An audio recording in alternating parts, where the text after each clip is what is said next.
네, 제7장 사채에 대해서 공부해 보도록 하겠습니다. 먼저 그 사채 부분은 이 일반 사채와 특수 사채로 나눠서 설명드릴 수 있는데요. 첫 번째 부분, 일반 사채부터 먼저 살펴보겠습니다. 주식회사는 이 주식에 의해서 자금을 조달하는 방법 외에도 은행 대출이나 또 우리가 배우는 사채를 통해서 자금을 많이 조달하고 있습니다. 사채란 회사가 법률상 절차에 따라서 채권이라는 유가증권을 발행해서 일반 공중으로부터 금전을 차입하고 또 채권에서 정한 발행 조건에 따라 이자 지급과 원금 상환을 하는 방식의 금전 채무라고 이제 정의가 되는데요. 이 부분을 한 번 더 저 그림을 통해서 설명을 드려보겠습니다. 우리가 제5장 자본에서도 한번 공부한 내용인데요. 기업의 자금 조달은 부채 금융과 자기 자본 이 두 가지로 주로 이루어진다고 했습니다. 그래서 부채 금융에 의한 자금 조달 부분은 대차 대조표에서 부채에 반영되고 그리고 자기 자본에 의한 그 자금 조달, 즉 주식에 의한 자금 조달은 여기 자본에 반영이 된다라고 말씀을 드렸는데요. 그래서 이 부채와 자본을 통해 자산을 구입해서 사업 활동을 하는 것인데, 이 자본은 우리가 앞서 배운 주식을 통해서 돈이 들어오게 되고, 부채는 크게 봐서 이제 대출과 사채, 그 밖에 여러 금융수단을 통해서 돈이 들어오게 됩니다. 그래서 부채금융은 굉장히 내용이 다양합니다. 이 은행 대출은 저희가 잘 아는 내용이죠. 그리고 사채는 오늘 이 시간을 통해서 배울 내용이고요. 그 밖에도 우리가 상법 총론에서 팩토링이라는 것을 배우는데 이것은 기업이 자기가 물건을 팔고 매출 채권이라는 게 생기면 이 매출 채권을 약간 싸게 팔아서 얼른 현금을 확보를 하는 방법입니다. 그래서 이건 상법 총론에서 제가 또 배울 수가 있고요. ABS라고 해서 자산 유동화 증권. 이거는 이제 조금 복잡한 금융기법에 의해서 돈을 차입하게 되는 그런 구조입니다. 그 중에서도 우리 상법에서는 이 사채라는 이 부채금융수단을 배우게 되죠. 그리고 대출은 민법상의 영역이라고 볼 수가 있습니다. 사채는 본질적으로는 대출처럼 이 소비 대차에 기한 이 금전채권이라고 볼 수 있는데, 그러면 민법상의 소비 대차 채권과 어떤 차이가 있냐라고 하면, 이 채권을 증권으로 만든 겁니다. 유가증권이죠. 그래서 어음과 비슷한 측면도 있지만, 어음은 1대1 거래를 다자간으로 연속해서 연결시킴으로써 이제 유통성을 제고한다는 이런 측면이 강하고요. 이 사채는 유통성뿐만 아니라 한꺼번에 많은 사람들의 자금을 모집한다라는 이 자금 기반의 확대, 이 성격이 또한 강합니다. 이 유통성이라든지 자금 기반 확대, 이거는 주식과 똑같은 특징입니다. 사채의 발행 절차를 일단 그 개요를 한번 보면 이 사채의 발행은 이 공모 발행과 방법과 이 총액 인수 발행 방법이 있습니다. 이 총액 인수라는 것은 내가 가령 발행회사 같으면 사채를 발행해서 그냥 정관사에다가 다 넘깁니다. 그러면 정관사가 도매상의 역할을 해줘서 도매상처럼 역할을 해서 우리 발행회사가 발행하는 사채를 모두 사서 자기가 알아서 약간의 이윤을 남겨가지고 투자자들에게 이제 파는 역할을 하게 됩니다. 근데 증권사가 한 회사가 발행하는 사채 전부를 인수할 만한 돈을 항상 가지고 있기는 힘들죠. 그래서 사실은 증권사는 발행회사하고 사전 협의를 해서 살 사람을 미리 다 구해놓고요. 다 구한 다음에 발행회사가 발행하면은 사는 즉시 사전에 구해둔 투자자들한테 바로 갖다 팔아버립니다. 그래서 자기 돈이 사실은 그렇게 들어갈 필요가 없죠. 저희가 다루는 내용은 주로 이 공모 발행, 상법상 어, 원칙적인 방법은 공모 발행이라고 해서 이렇게 정권사를 끼지 않고 발행회사가 직접 여러 투자자들에게 발행 사채를 파는 방식, 판매하는 그런 절차를 일단 원칙적인 형태로 생각하고 있습니다. 사채의 어떤 발행 권한은 이사회가 갖고 있습니다. 그래서 이사회가 우리가 일반 대중을 상대로 사채를 발행해서 자금을 모집을 하자라고 결정을 하면요. 사채 청약, 투자자가 되고 싶은 사람들이 사채 청약을 하면 회사가 거기에 대해서 배정이라는 형태로 이제 승낙을 하게 됩니다. 이렇게 사채 인수 계약이 이루어지면 인수 계약의 이행으로서 인수인들, 즉 투자자들이 납입을 하고요. 그 납입이 이루어지고 나면 발행회사는 이 채권이라는 유가증권을 발행하게 됩니다. 이때까지 말씀드린 내용을 쭉 한번 훑어보면 사채의 발행은 이사회가 결정하는데 이사회는 1년의 범위 내에서 사채 발행의 권한을 대표이사에게 위임할 수 있다. 이 공모 발행이 원칙적인 방법이다. 따를 때는 이사회가 모집 결정을 하면 그에 따라서 투자자들이 청약을 하고 그리고 회사가 사채를 배정함으로써 사채 인수 계약이 성립한다.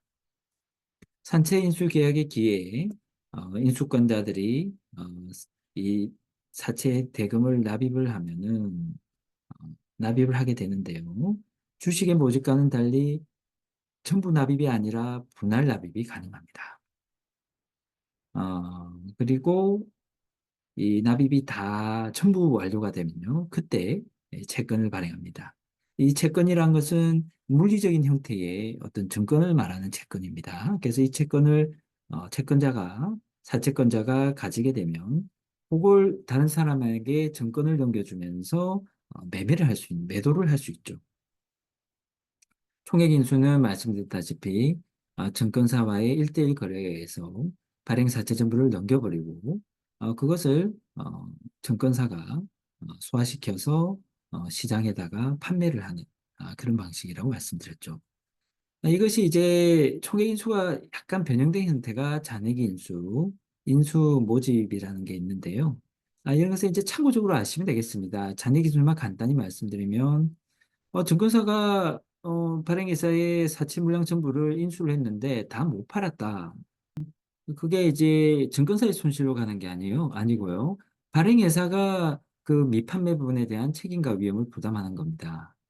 쉽게 말해서 물건을 팔고 재고가 남으면 제조하는 공장에다가 반품을 할 수 있는 거죠.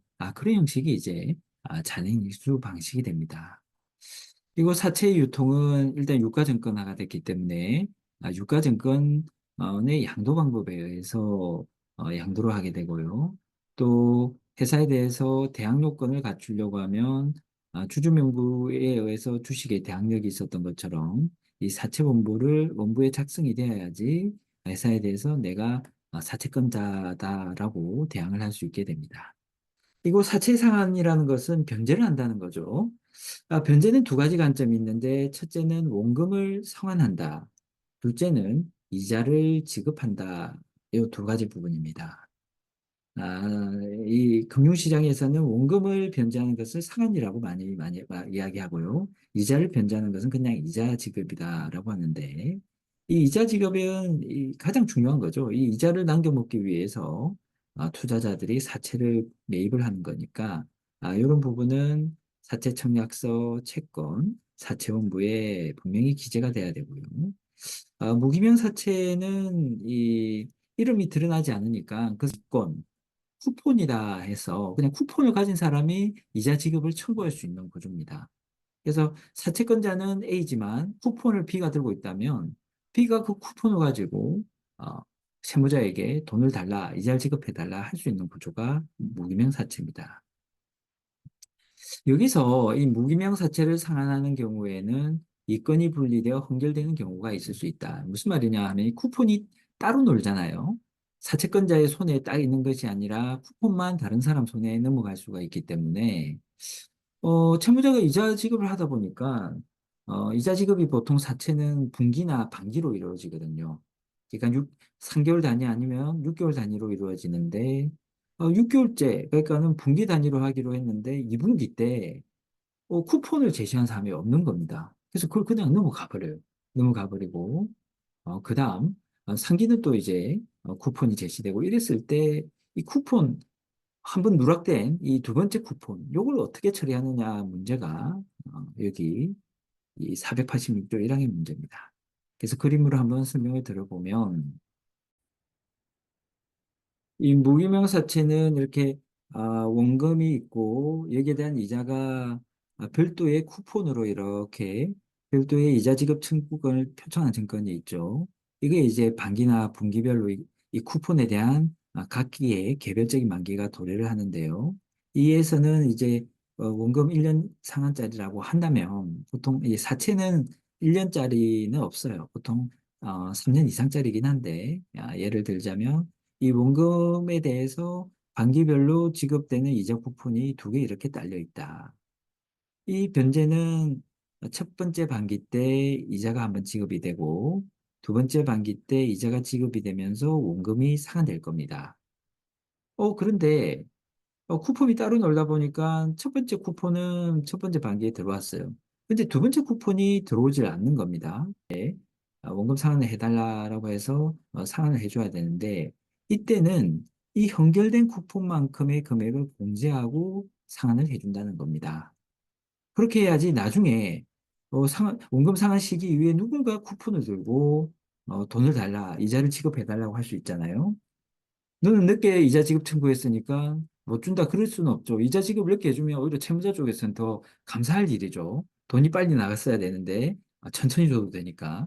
그러니까는 원금을 상환하는 이 채무자 입장에서는 앞으로 쿠폰의 지급 청구가 있을 것에 대비를 해서 요 쿠폰 금액만큼 공제를 하고 요 회색 부분, 요 부분만 사채권자에게 원금 상환을 해주면 된다는 겁니다. 결국 이 쿠폰이 사실 나중에 이자 지급 청구가 들어올지 안 들어올지 모르잖아요. 그럼 결국은 누가 종국적으로 손해를 보느냐, 즉 좀 더 정확히 말하자면 위험을 부담하느냐라고 하면 사채권자가 부담하는 거죠. 이게 나중에 끝까지 쿠폰 이자 지급 청구가 안 들어오면 채무자가 횡재하는 거잖아요. 자기는 돈을 요만큼 아끼게 되니까. 그러니까 결국 이 해당 조문은 사채권자의 위험 부담으로 쿠폰에 대한 이자 지급 청구를 보장해주는 내용이 되겠습니다. 그래서 쿠폰과 같은 이자 지급 청구권, 그리고 만기까지 쿠폰이 제시되지 않아서 원금 상환액에서 빼두었던 그 이자 상당액의 공제액 지급 청구권의 소멸시효는 5년이고, 이 원금의 상환 청구권은 원금 상환 청구권의 소멸시효는 10년이 됩니다. 다음으로 사채관리회사와 사채권자 집회를 살펴보겠습니다. 이 사채관리회사라는 것은 이 사채권자들을 위한 법정 대리인입니다. 이 사채권자들은 기본적으로 일반 대중을 대상으로 하다 보니까 이게 모래알처럼 흩어져 있죠. 그러니까 발행회사가 돈을 제대로 안 갚는다든지 행포를 부릴 때 이 모래알처럼 흩어진 사채권자들이 대응하는 것이 현실적으로 어려울 수가 있습니다. 그래서 법에서는 이 사채관리회사라는 은행이나 신탁회사 이 규모가 있잖아요. 이런 사채관리회사를 사채권자들을 위해서 둬서 사채권자들의 이익을 옹호해주라라는 제도를 만들게 됩니다. 근데 다만 특이한 것은 이 모래알처럼 흩어진 이 사채권들이 돈을 모아서 이렇게 관리회사한테 위임을 한다. 현실적으로 힘들죠. 그렇다 보니까 상법에서는 발행회사가 사채관리회사를 선임해라라는 의무 규정을 두고 그렇게 선임된 사채관리회사는 위임을 한 발행회사가 아니라 사채권자들을 위한 법정 대리인으로서 중립적으로 객관적으로 업무를 수행하게 됩니다. 그래서 통상적으로는 변제, 사채의 변제, 또 사채 변제를 위한 권리 보전 절차 이런 것을 업무로 하고요. 시급 유예를 하거나 채무 일부를 변제하거나 또 안 주고 있을 경우 불이행을 하고 있을 경우 소송을 한다는 등의 어떤 특별한 행위는 밑에 보니 이 사채권자 집회의 동의를 받아서 수행을 할 수 있는 권한이 있습니다. 그리고 사채관리회사와 구별할 것으로는 이제 수탁회사라는 게 있습니다. 이 둘 다 발행회사가 선임을 하는 기관인데요. 발행회사가 선임하지만 사채관리회사는 사채권자들을 위해서, 수탁회사는 이 발행회사를 위해서 활동하는 회사입니다. 네. 그래서 이제 좀 독특한 제도죠. 사채관리회사라는 것이.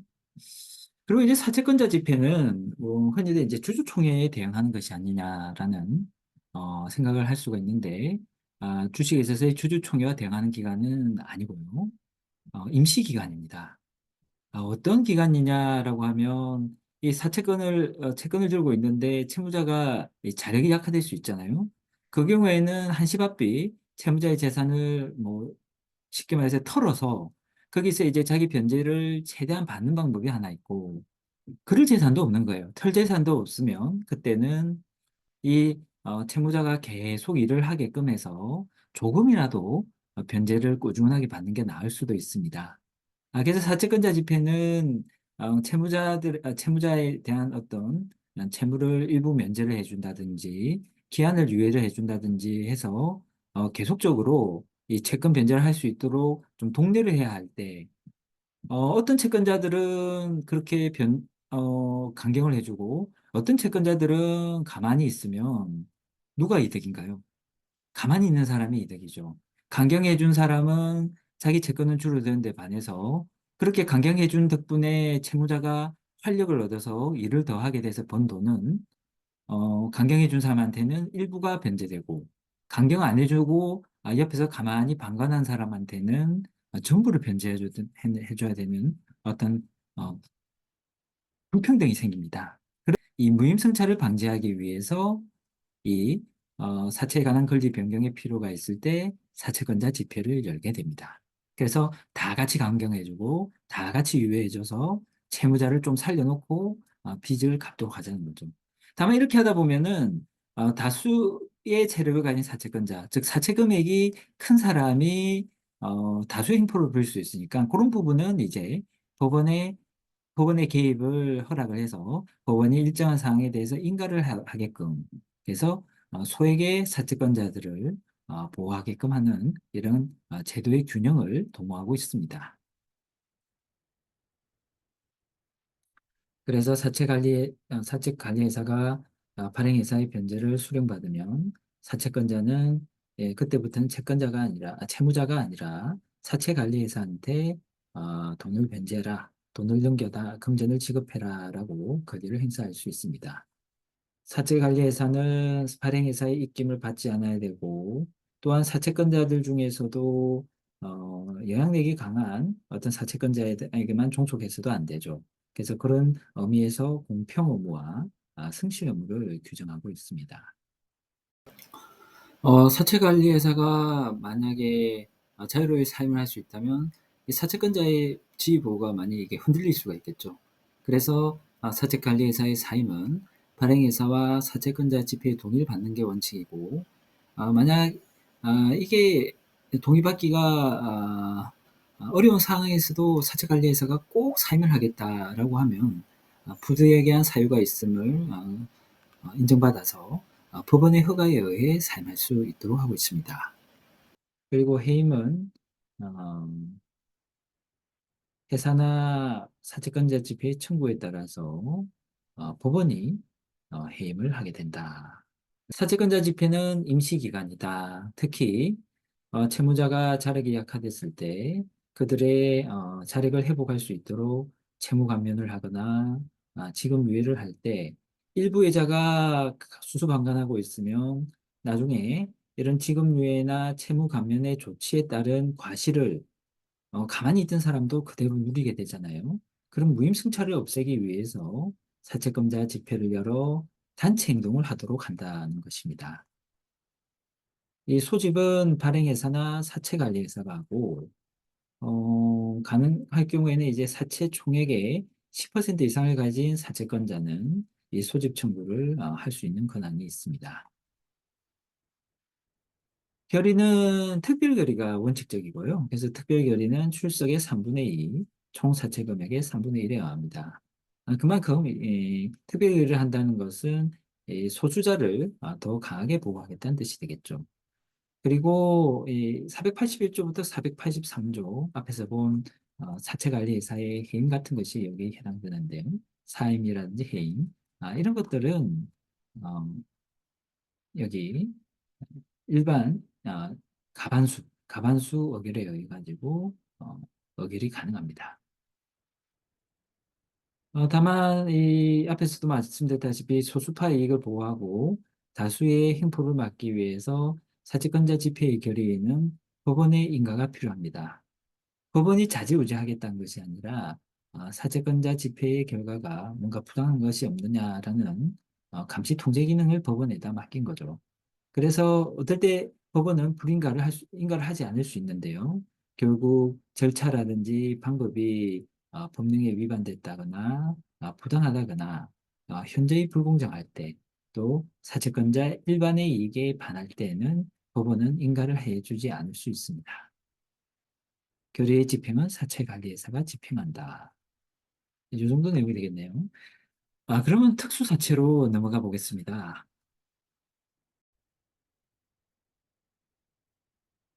네, 특수사채라는 것은 이 일반적인 사채에다가 주식의 속성을 섞어 놓은 것입니다. 그래서 하이브리드 증권이라고 이야기를 하는데요.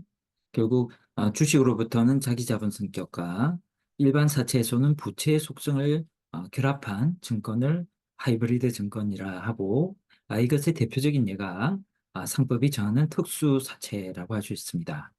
그래서 상법이 정하는 특수사채에는 전환사채, 신주인수권부 사채, 그리고 기타 등등인데요. 이 기타 등등에 들어가는 사채가 이익배당 참가부 사채, 교환사채, 상환사채, 파생결합사채가 있습니다.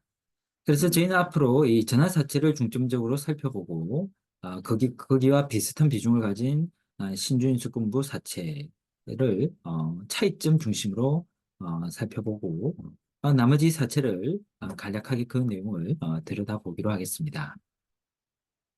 전환사채라는 것은 사채권자에게 사채를 주식으로 전환할 수 있는 권리를 부여한 사채이다라고 합니다.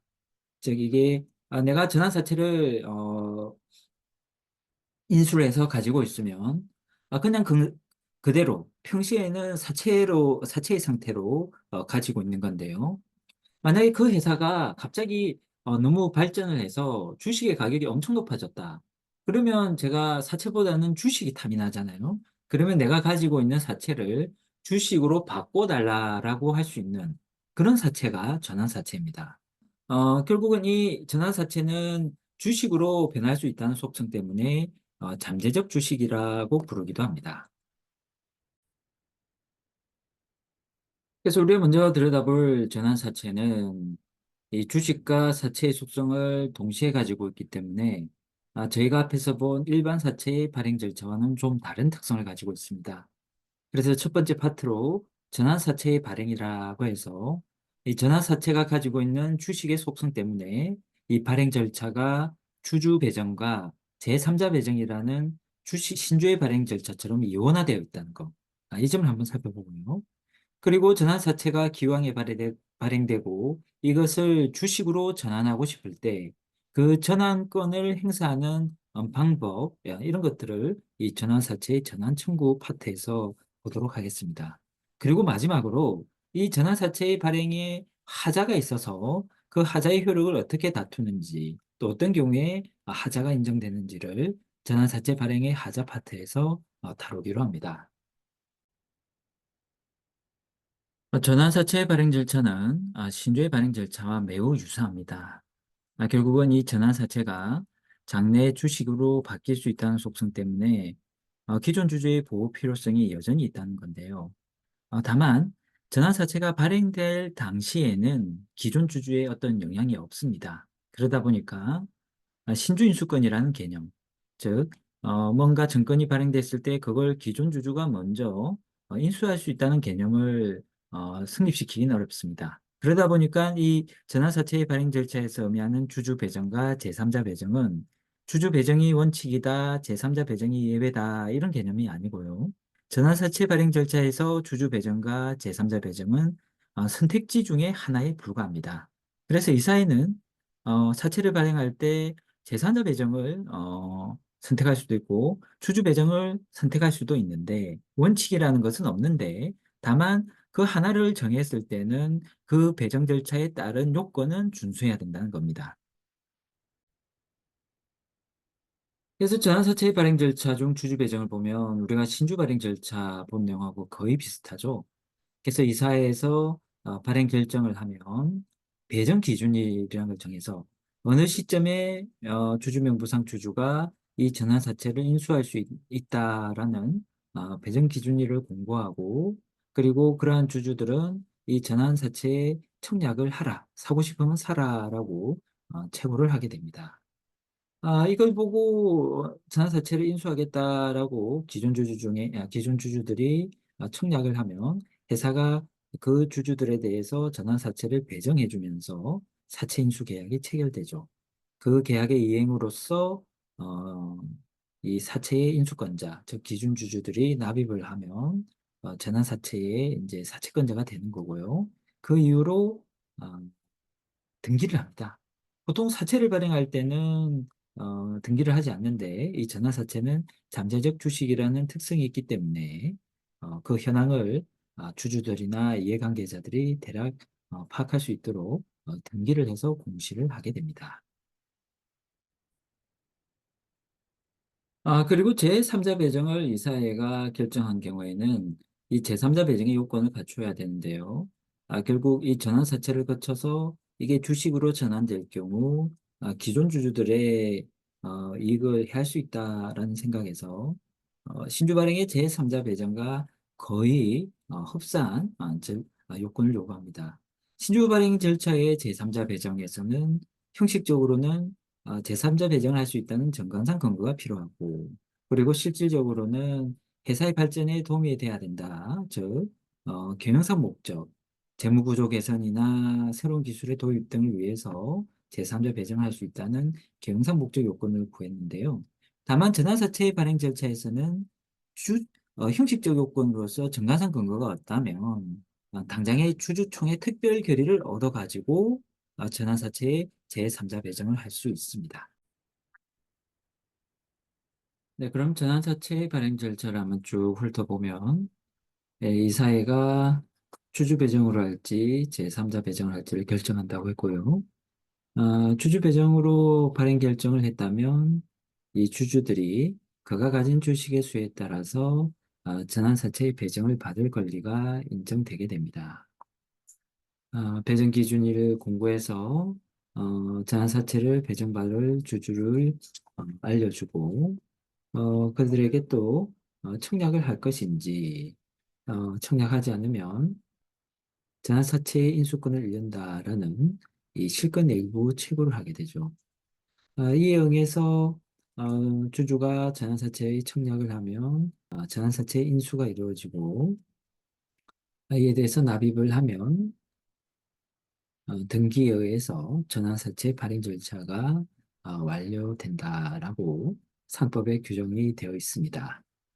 전환사채를 제3자 배정 방식으로 배정을 하려면 이 제3자에 대한 전환사채의 발행 내용, 전환 조건이나 전환 기간이 이 정관에 규정이 되어 있어야 되고 정관에 규정이 없으면 주주총회 특별 결의로 이를 정할 수 있다고 하고 있습니다.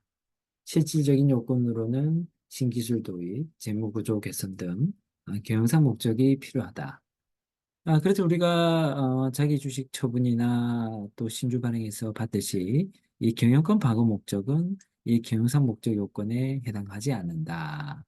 따라서 경영권 방어 목적으로 전환사채를 제3자 배정을 했다면 그것은 무효가 되겠죠.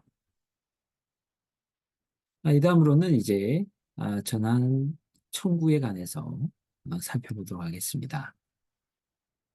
자기가 가진 전환사채를 주식으로 전환한다는 것은 전환사채 내에 있는 이 전환권이라는 것을 행사한다는 것인데요. 이 전환 청구를 위한 전환권 행사는 청구서에다가 채권을 첨부해서 회사에 제출하는 방식으로 이루어집니다. 이렇게 전환 청구가 있으면 즉시 전환사채가 주식으로 전환되기 때문에 전환권은 형성권이다라고 이제 해석을 합니다. 이 전환에 의해서 주식 수가 증가하므로 자본금이 증가하고 자본금은 등기 사항이니까 이 변경 등기를 해야 합니다. 그리고 이제 전환사채가 주식으로 전환되면 이 전환사채의 금액이 결과적으로 주금액이 되는 거죠. 그렇다면 이제 주식이 가령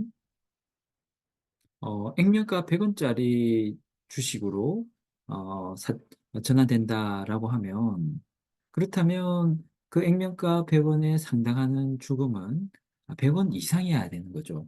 전환사채 금액으로 따지면 전환사채 금액이 100원 이상으로 여기에 투입이 돼야 되는 겁니다. 그래서 1,000원짜리 전환사채를 액면가 100원짜리 주식으로 전환한다면 사채 금액 100원으로 10분에서 10개의 주식으로 만드는 건 괜찮은데 사채 금액 50원을 기준으로 사채를 20개로 나누어서 20개의 주식으로 하면 결국 액면가 한 개의 주식에 50원이 투입되는 거죠. 50원이 주금으로 들어간다. 그건 액면 미달 발행하고 같은 거죠. 그래서 후자는 허용이 될 수 없다. 이것이 이 전환사채에서의 액면 미달 발행 금지. 더 쉽게 이야기하면 액면 미달의 전환 금지라고 할 수 있겠습니다.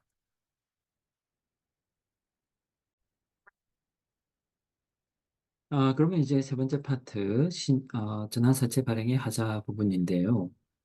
이 전환사채 발행 유지 청구, 통모 인수인의 책임, 즉, 저가 발행으로 이득을 본 인수인의 책임은 신주 발행의 무효의 경우와 마찬가지로 이 전환사채도 이 별도 규정이 있습니다. 그래서 법에 의해서 전환사채 발행 유지 청구, 그리고 저가 발행에 대한 통모 인수인의 책임은 인정되고요. 다만 이 429조에 나와 있는 이 신주 발행 무효의 소가 여기 준용 규정에 포함이 되어 있지 않습니다. 그러니까는 법에 없으니까 전환사채 발행 무효의 소는 인정되지 않는 건가라고 생각할 수도 있는데 우리 대법원 판례는 전환사채 발행 무효의 소를 어디에 근거해서 할 수 있다? 앞에서 본 제429조의 신주 발행 무효의소를 유추 적용하는 것에 의해서 이 전환사채 발행 무효를 다툴 수 있다라고 하고 있습니다. 즉, 429조를 유추 적용할 수 있다는 거죠. 그렇게 되면은 신주 발행 무효소와 마찬가지로 전환사채 발행의 무효를 다투는 경우에도 주주, 이사, 감사가 발행일로부터 6개월 내에 무효의 소송을 제기할 수 있습니다. 그리고 이 전환사채 발행의 무효도 신주 발행의 무효와 마찬가지로 매우 엄격하게 해석을 하기 때문에 그 무효 원인이 주식회사의 본질이나 회사법의 기본 원칙에 반한다는 등의 아주 중대한 하자가 있는 경우에만 전환사채의 발행을 무효로 하겠다는 그런 입장이 이 대법원의 입장이라 할 수 있습니다. 전환신주의 무효인데요. 이 전환신주의 무효라는 것은 이미 전환사채가 발행된 지 6개월이 훨씬 지나서 전환사채 발행 무효소를 제기할 수 없을 경우라도 전환권 행사를 한 지 아직 6개월이 지나지 않았다면은 전환권 행사에 의해서 발행된 신주 자체에 대한 무효소송은 가능하다는 겁니다. 그림으로 한번 다시 설명을 드려보면 이렇게 전환사채가 발행되고 나서 이미 1년이 경과한 시점에는 이 전환사채 발행 무효의 소송도 할 수 없고, 추정도 할 수 없게 되는데요. 이 전환사채를 주식으로 전환한 시점으로부터는 아직까지 5개월밖에 안 지났다. 그러면 신주 이 자체에서 나오는 신주에 대해서는 신주 발행 무효 소송을 제기할 수 있다. 그런 이야기입니다. 특히 이렇게 해서 신주 발행 무효 소송을 제기했는데 이것을 이용을 해서 전환사채의 발행에 있었던 하자를 좀 덧붙여 주장하는 것은 안 되냐? 그것도 안 된다는 겁니다. 소송이든 주장이든 일에 관해서 전환사채 발행에 관해서는 할 수 없다는 것이 이제 판례의 입장입니다. 그리고 전환사채 발행의 보존자에 대해서도 상법상 규정은 없는데 역시 판례는 전환사채 발행 부존재 확인해서도 인정하고 있다. 이건 확인해서기 때문에 제소기간에 제한이 없게 됩니다. 네, 두 번째 특수사채인 신주인수금부 사채를 살펴보겠습니다. 신주인수금부 사채는 전환사채와 결국 뿌리를 같이 하는 건데요. 이 전환사채는 주식으로 변할 수 있는 전환권이 전환사채 안에 내장이 되어 있다라고 보면 이 신주인수금부 사채는 주식을 하나 더 얻을 수 있는 신주인수권이라는 것이 밖에 외장되어 있는 구조다라고 볼 수 있습니다. 그래서 아니냐 바뀌냐 그 차이만 있고 거의 본질적인 성격은 거의 같은데요. 그림으로 한번 다시 설명드려보면 이렇게 전환사채는 주식으로 변할 수 있는 전환권이 눈에 보이지 않게 이 사채 내에 숨어 있습니다. 그래서 이 전환권을 행사하면 이 전환사채가 주식으로 변하는 거고요. 신주인수권부 사채는 이 신주인수권이 사채와 독립적으로 이렇게 밖에 외장이 되어 있죠. 그래서 이 신주인수권부 사채의 사채권자가 주식을 하나 얻고 싶다라고 하면 여기 사채에 붙어 있는 신주인수권을 행사하게 됩니다. 그래서 이 신주인수권의 행사에 의해서 새로운 주식이 신주가 발행이 되는 거고 기존에 있던 사채는 신주인수권부 사채에서 일반 사채로 변화. 그래서 전환사채 같은 경우는 전환사채 금액이 결국은 주식에 전환된 주식의 주금이 되는 건데 여기 신주인수권부 사채에서는 사채가 그대로 살아있죠. 그래서 이 신주인수권의 행사에 의한 새로운 신주의 발행을 위해서는 주금의 납입이 따로 필요합니다. 주금 납입도 이루어져야 되는 그런 부분이 있습니다. 네, 신주인수권부 사채의 발행 절차는 전환사채의 발행 절차와 동일합니다. 그래서 주주 배정이나 제3자 배정 중에 어느 하나로 선택해서 발행을 할 수 있고요. 그래서 교재 내용을 보면 신주인수권부 사채의 발행이라고 해서 주주 배정과 그리고 제3자 배정에 대해서 어, 기술이 되어 있고요. 이 내용은 다 동일합니다. 그 전환사채의 내용에 준해서 보시면 됩니다. 이제 한 가지 특이한 점은 이 발행가액 결정에 있어서 신주인수급부 사채는 제한이 있다. 전환사채의 경우에는 액면 미달 발행에 관한 제한이 있었죠. 그런데 이제 이 신주인수급부 사채는 새로 발행되는 주식의 총 발행 가액이 신주인수급부 사채의 총액을 초과하지 못한다라는 이런 제한이 있습니다. 이 점을 한번 그림을 보면서 한번 설명을 드려보면요. 네, 결국 법에서 정하고 있는 신주인수급부 사채의 발행가액 제한은 가령 이게 신주인수급부 사채가 1,000원짜리라면 여기서 신주인수권의 행사로 인해 발행할 수 있는 주식의 가액은 1,000원 이하여야 한다는 것입니다. 우리가 앞에서 전환사채 액면 미달 발행을 봤는데요.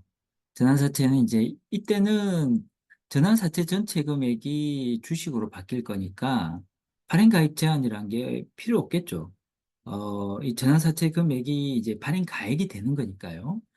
다만 이렇게 주식으로 바꿀 때 주식 수를 많게 해버리면 이게 이 사채 금액이 많이 쪼개지면서 주식의 액면가에도 못 미치는 경우가 있으니까 이때 이제 액면 미달 발행에 어떤 리스크가 생길 수 있는 거고요.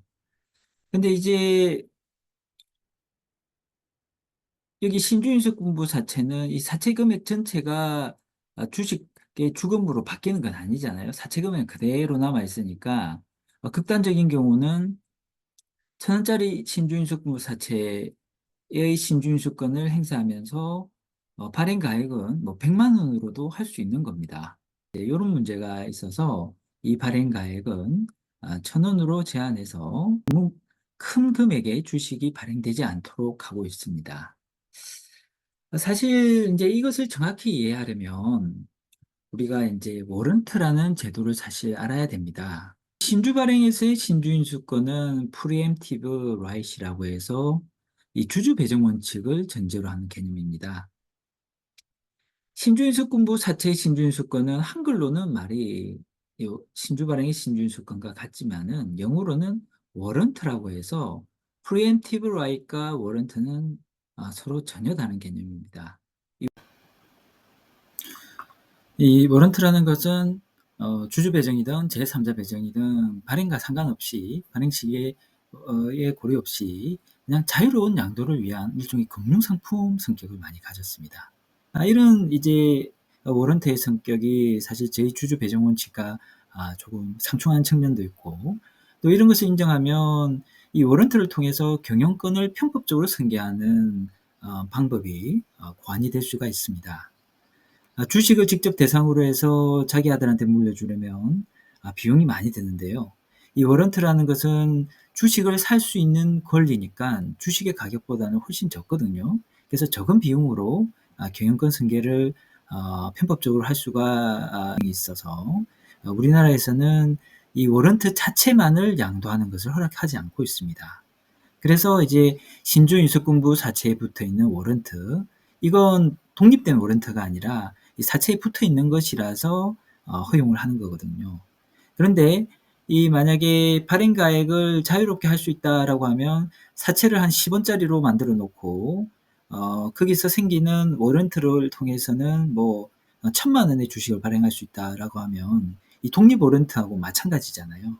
그래서 이 독립 워런트로 악용될 가능성도 막고자 하는 취지가 이 신주인수 공부 사체의 발행 가액 제한 이 규정에 들어 있습니다.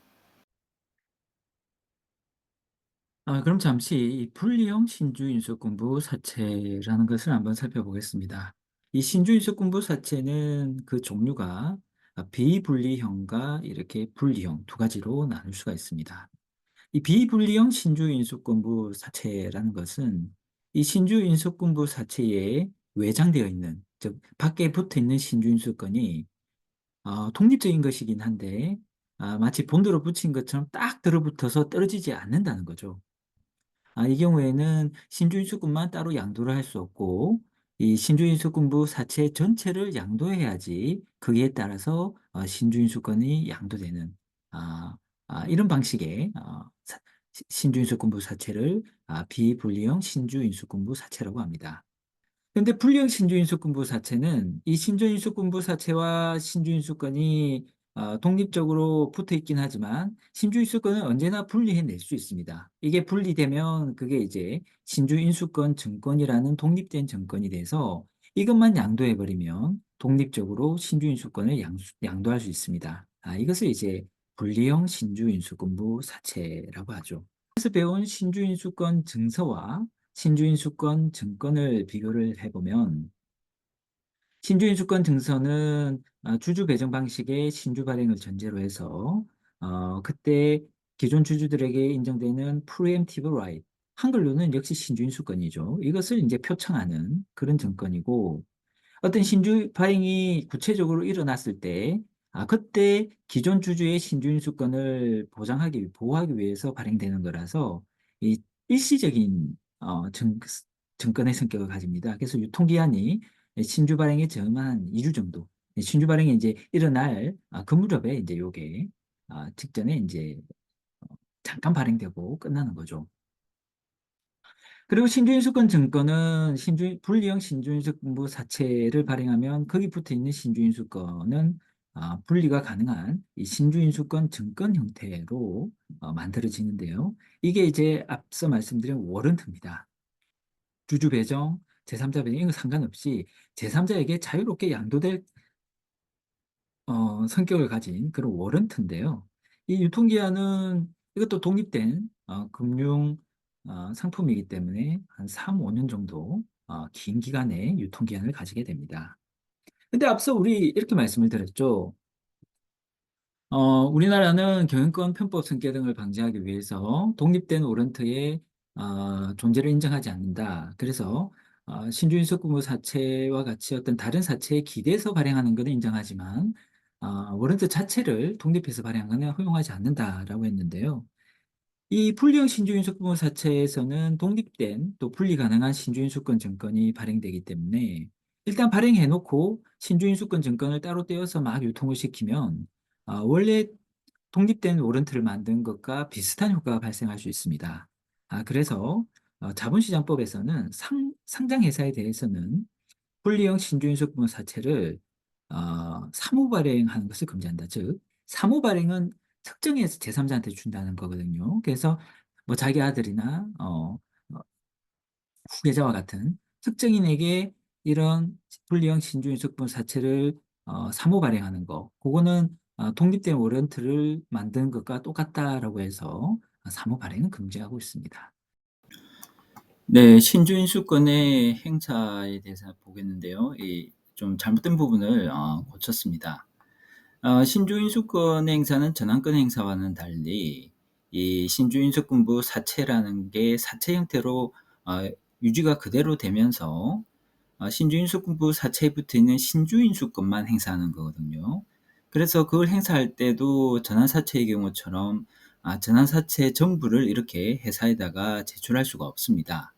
그래서 사채권자가 신주인수권을 행사하려면 일단은 청구서를 회사에 제출하고 가지고 있는 채권은 기본적으로 자기가 계속 보유해야 되니까 채권은 제시만 합니다.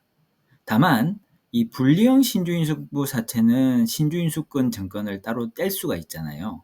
그래서 비불리형 신주인수부 사채는 채권을 제시하고 다시 가져오면 되고 불리형 신주인수부 사채는 신주인수권 증권을 따로 떼서 회사에다 그냥 제출을 하면 됩니다.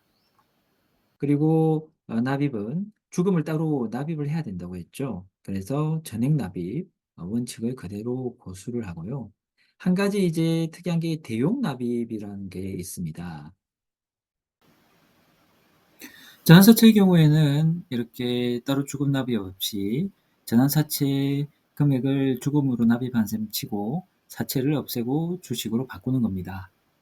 그리고 신주인수권부 사채는 그대로 남아있고 신주인수권부 사채에 부착되어 있는 신주인수권을 행사해서 주금까지 납입하면 주식을 받는 거. 신주 발행하고 이 부분은 이제 똑같은 거죠, 부분적으로. 근데 이제 대용 납입은 이제 돈이 없는 겁니다. 돈이 없는 거라서 그냥 나도 사채를 포기하고 이 사채를 앞으로 돈을 받을 건데 그거 안 받고 그냥 그 돈 가지고 주금을 납입한 셈 치고 주식을 받겠다. 그래서 전사채하고 비슷한 모양이 되는 거죠. 그래서 사채 금액으로 주금 납입을 가름해서 신주를 발행받는 방법. 이것이 대용 납입입니다. 그래서 이제 이렇게 저기 신주인수금부 사채는 정리를 할 수 있겠고요. 이제 기타 특수 사채로 들어가 보겠습니다. 네, 그러면 이제 기타 특수 사채를 마지막으로 보겠는데요. 이 기타 특수 사채에는 이익 참가부 사채, 교환 상환 사채, 파생 결합 사채 이렇게 네 가지가 있습니다. 여기 구체적인 내용은 이 상법 시행령에 아주 자세하게 담겨 있는데요. 저희가 개괄적으로 이해하는 수준에서 학습을 하면 충분할 것으로 생각됩니다. 그래서 이익 참가부 사채는 이 사채권자가 이자만 받는 게 아니라 이익 배당에 참가해서 배당도 조금 챙겨갈 수 있는 그런 사채를 말합니다. 굉장히 뭐 사채권자 입장에서는 좋겠죠. 하지만 주주들 입장에서는 꺼려지는 내용이기 때문에 정관상 근거라든지 주주총회 특별 결의가 이제 필요한 부분이 있습니다. 그리고 교환사채, 상환사채, 이것은 이 돈으로 사채 금액을 갚는 게 아니라요. 회사가 소유하고 있는 주식이나 다른 유가증권으로 사채 금액을 갚는 것이다. 그렇게 갚으니까 이제 결과적으로는 다른 주식이나 유가증권으로 바뀌는 결과가 되는 거죠, 사채가. 어, 그래서 교환사채라는 것은 사채권자가 아이고 돈으로 갚지 말고 회사가 가지고 있는 자기 주식이나 다른 회사의 주식 또는 뭐 다른 회사의 사채 이런 걸로 주세요라고 교환권을 행사할 수 있는 것이 교환사채고요. 상환사채는 회사가 변제를 하면서 원래 돈으로 갚아야 되는데 돈으로 갚기 싫고 내가 갖고 있는 자기 주식이나 아니면 저기 다른 회사의 주식, 사채 이런 걸로 대신 갚을게, 대물 변제를 할게라고 이 회사가 상환권을 행사할 수 있는 경우를 상환사채라고 합니다. 이 이제 원래 회사가 가지고 있던 기존의 어떤 정권을 말하고요. 회사가 자신의 주식을 새로 발행하면 그건 여기에 해당되지 않습니다. 그렇게 하는 것은 저기 전환사채나 신주 인수공부사채의 영역이죠. 여기서 말하는 주식은 이미 발행되어 있는 주식을 말한다. 파생결합사채라는 것은 다른 어떤 기초자산의 파생에서 그 가치가 결정되는 사채를 말합니다.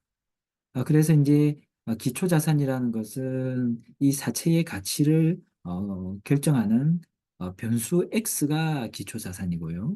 파생결합사채는 종속 변수 Y가 되는 겁니다. 그래서 내가 어떤 파생결합사채를 구입을 했는데 그것이 우리나라 환율과 연동이 돼 있더라라고 하면은 어, 상품 내용을 보니까 우리나라 환율이 10원씩 올라가면 나에게 100만 원을 준다. 그래서 20원이 올라가면 나한테 200만 원을 준다. 이런 것을 회사채 형태로 만들면 파생결합 사채가 됩니다. 즉 회사에서 이 사채권자한테 환율이 10원 올라가면 이자로 100만 원을 줄게요. 그리고 20원이 올라가면 200만 원을 줄게요. 그런 것을 그런 내용의 설계가 된 사채를 발행한다면 그게 파생결합 사채입니다. 그걸 뭐 아무렇게나 할 수는 없으니까요. 우리가 한번 이 금융공학이라는 말씀을 들어보셨는지 모르겠는데 통계학적 확률에 따라서 이 서로 간의 이익과 손실이 평균적으로 균형을 맞출 수 있도록 해주는 이런 금융공학의 논리에 따라서 설계된 사채가 파생결합 사채라고 할 수 있습니다. 네, 전환사채와 관련해서 우리 상법상으로 굉장히 유명한 사건인 에버랜드 전환사채 저가 발행 사건 한번 살펴보겠습니다. 이 에버랜드 전환사채 저가 발행 사건은 이 삼성그룹의 경영권을 승계하기 위해서 이 삼성그룹의 지주사, 즉 이게 오너들, 삼성그룹의 지배주주들이 직접적으로 컨트롤하는 회사라고 할 수 있죠. 이 지주사격인 에버랜드의 이 지배권을 이건희 회장으로부터 이재용 전무에게 넘기기 위해서 일어난 사건입니다. 아, 주식을 바로 이건희 회장의 주식을 바로 이재용 전무에게 넘긴다거나 또 에버랜드의 신주를 발행해서 이재용 전무에게 넘기기 위해서는 여러 가지 세금적인 측면이나 또 상법적인 측면에서 무리가 있었습니다. 이재용 전무는 당시까지만 하더라도 에버랜드와의 관계에서는 제3자이기 때문에 상법상 경영상 목적 요건, 즉 재무구조 개선이라든지 신기술 도입을 이유로 해서 이재용 전무에게 신주를 발행해 줄 수 없었고요.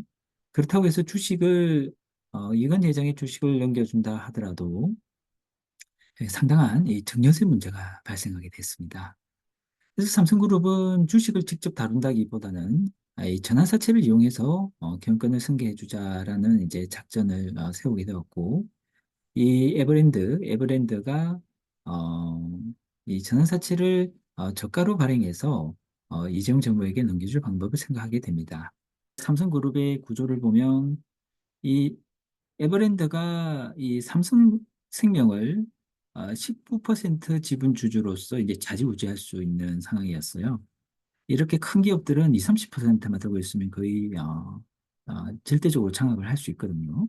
그래서 근데 이 삼성생명이 또 이 세계적으로 큰 기업인 이 삼성전자를 7%나 가지고 있었습니다. 결국은 삼성 에버랜드만 잡아버리면 삼성생명을 조정할 수 있고 삼성생명을 조정할 수 있으면 삼성전자를 조정할 수 있는 그런 좀 상황이기 때문에 이 에버랜드의 지배권을 이재용 전무한테 주자.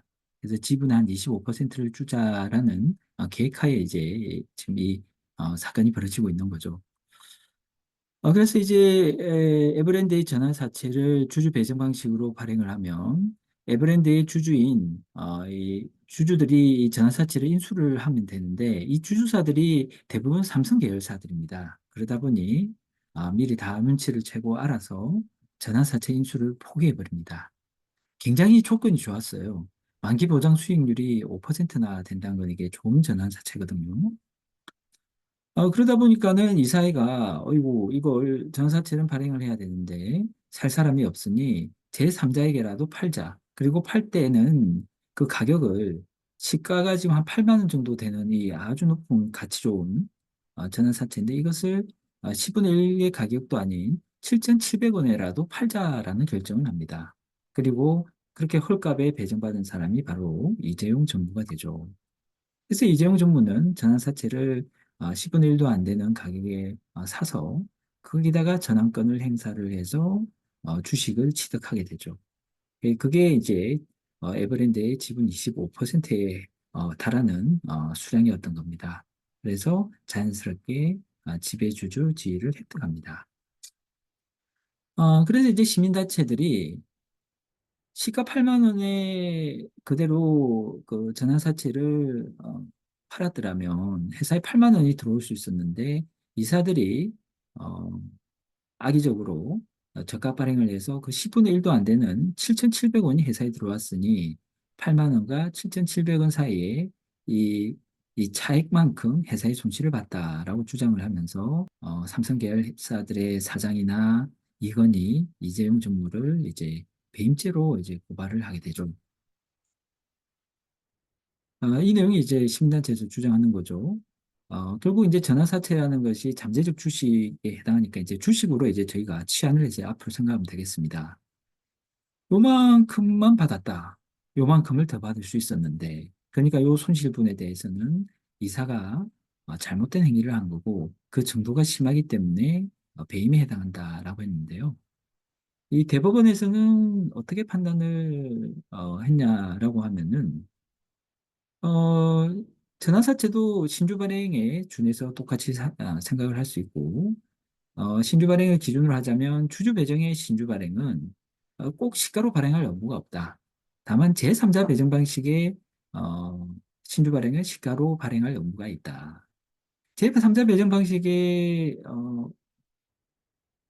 신주 발행 같으면은 지금 시가대로 요만큼 받을 수 있었는데 요것밖에 못 받았으니까 요 주식 발행의 초과금까지 합친 이것밖에 못 받았으니까 요만큼 회사에 손실을 끼쳤다라고 생각할 수 있다. 근데 이게 이제 제3자 배정의 경우만 그렇다는 거죠. 제3자 배정은 일반적으로 이렇게 생각할 수 있는데 주주 배정은 그렇지 않다. 왜 주주 배정은 그렇지 않느냐? 주주 배정에서의 어떤 발행 가액은 액면가 밑으로만 내려가지 않는다면 발행 가액을 이렇게 정하든 저렇게 정하든 자본 구성만 달라질 뿐 회사의 순자산 증가분은 어, 영향을 받지 않는다는 겁니다. 저가 발행을 하더라도. 무슨 이야기냐면 가령 뒷부분 오히려 먼저 볼까요? 시가 발행을 했어요. 시가 발행을 지금 시가가 1,000원이라서 1,000원의 신주 발행을 하고 또 주주들에게 이 무상주를 갖다가 9주를 무상증자해 줍니다. 나눠줍니다. 뭐 주식 배당도 괜찮고 무상증자도 괜찮겠네요. 그렇게 되면은 주주들은 10주를 어떻게 보면 시가 1,000원이 아니라 시가 발행가 100원으로 이제 가진 셈이 되는 거죠. 근데 이게 잘못됐나요? 시가 발행했고 무상주를 기존 주주한테 주는 것은 주식 배당이든 무상증자든 그냥 회사가 할 수 있는 거잖아요. 그럼 이것은 즉법에서 배임죄가 전혀 되지 않습니다. 그런데 회사에서 이렇게 유상증자하고 무상증자하느니 그냥 처음부터 유상증자를 좀 싸게 해주자라고 해서 1,000원짜리 주식을 100원짜리 발행 가액으로 해서 10주를 발행해줬다. 그러면은 이 10주마다 각 10번을 지금 900원의 손실을 10번 끼치게 된 건가요? 회사에 대해서?